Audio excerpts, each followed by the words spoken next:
وَإِذْ قَالَ مُوسَىٰ لِفَتَاهُ لَا أَبْرَحُ حَتَّىٰ أَبْلُغَ مَجْمَعَ الْبَحْرَيْنِ أَوْ أَمْضِيَ حُقُبًا فَلَمَّا بَلَغَا مَجْمَعَ بَيْنِهِمَا نَسِيَا حُوتَهُمَا فَاتَّخَذَ سَبِيلَهُ فِي الْبَحْرِ سَرَبًا فَلَمَّا جَاوَزَا قَالَ لِفَتَاهُ آتِنَا غَدَاءَنَا لَقَدْ لَقِينَا مِن سَفَرِنَا هَٰذَا نَصَبًا قال أرأيت إذ أوينا إلى الصخرة فإني نسيت الحوت وما أنسانيه إلا الشيطان أن أذكره واتخذ سبيله في البحر عجبا قال ذلك ما كنا نبغي فارتدا على آثارهما قصصا۔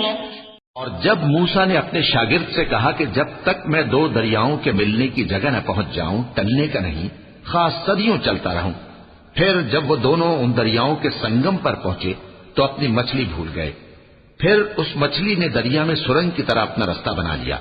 جب آگے چلے تو موسیٰ نے اپنے شاگرد سے کہا کہ ہمارا کھانا لاؤ، اس سفر سے ہم کو بہت تکان ہو گئی ہے۔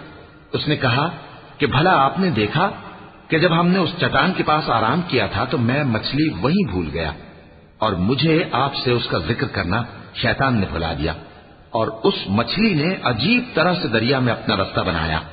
موسیٰ نے کہا یہی تو وہ مقام ہے جسے ہم تلاش کرتے تھے۔ تو وہ اپنے پاؤں کے نشان دیکھتے دیکھتے لوٹ گئے۔ فوجدا عبدا من عبادنا آتيناه رحمة من عندنا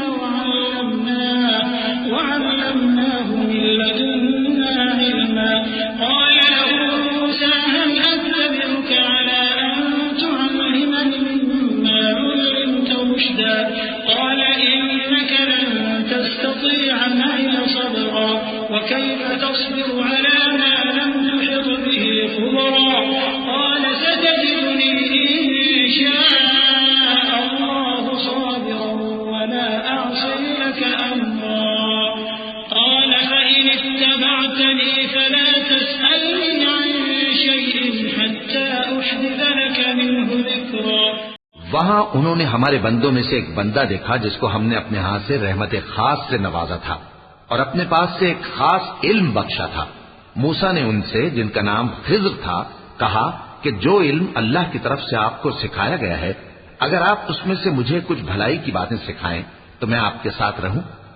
خضر نے کہا کہ تم میرے ساتھ رہ کر صبر نہیں کر سکو گے، اور جس بات کی تمہیں خبر ہی نہیں اس پر صبر کر بھی کیسے سکتے ہو۔